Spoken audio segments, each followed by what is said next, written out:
Hello and welcome to the Facing Your Fears, Turning Fear into Courage. Based on the Facing Your Fears book, we're going to do chapter 11, Supporting Ourselves. It follows up to chapter 10, which was what are your main priorities?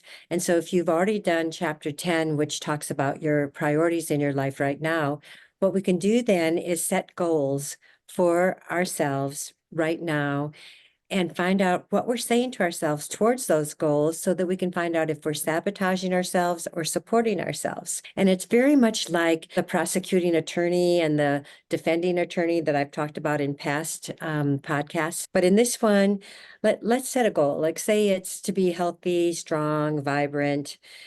And then you look at what you're saying to yourself about that goal. If you're saying, oh, it's too hard to work out, or we're all aging, maybe we can have some preconceived notion about aging, or there's something that hurts, or something that sabotages our feelings of being healthy, strong, and vibrant.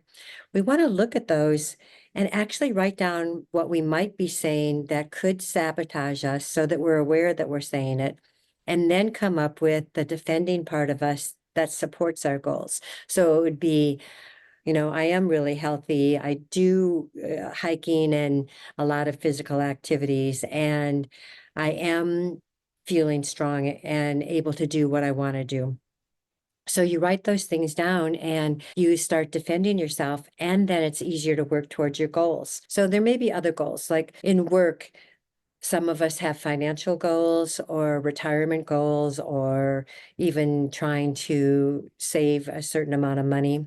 And you can look at those and say to yourself, well, it's too hard, the economy, there's an inflation, everything costs so much. Or you can say, hey, even if I save a little this month, it builds towards my savings goal. Or if I just increase my rates so much, or if I just work 5 hours more this week or this month, what that would do to financial goals. So you want to take the things that limit you and then offset it with ideas and beliefs that will support where you're trying to get to.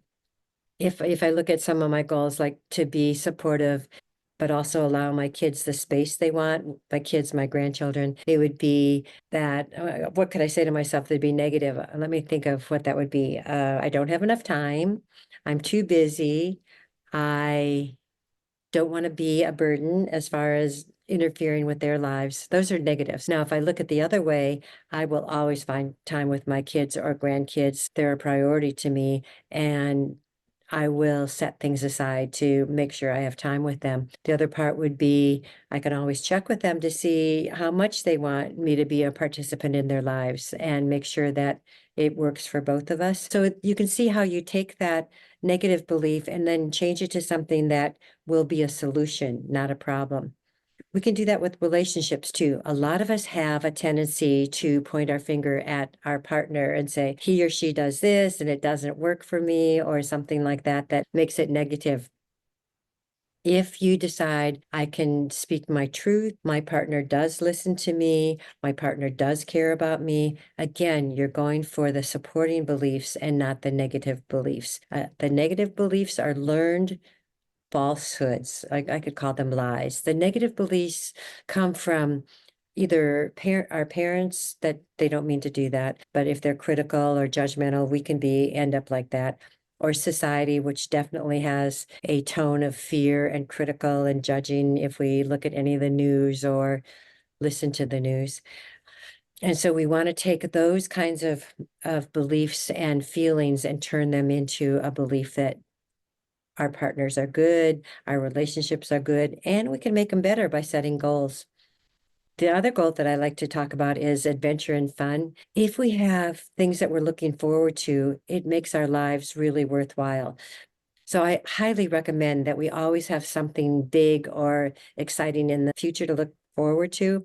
And if we ever do something like, oh, I can't afford it, I don't have time, change that to how do I create that? How do I make the reservations? How do I make sure this happens? With adventure and fun, We can always find the time if we set up a time or reservations or a plan or make plans with another person so that we have other people involved. We'll make sure those adventure and fun plans take place. So let's go out there and support ourselves. And while we're doing that, we learn how to support others, because once we learn how to support ourselves, it comes easily to support others with their dreams, their goals, anything that they want to manifest in this life. So let's do that together, supporting ourselves towards our goals and our dreams, and supporting others towards their dreams and goals. So thank you so much for joining us for Chapter 11 today, supporting ourselves, and I hope to see you in the future.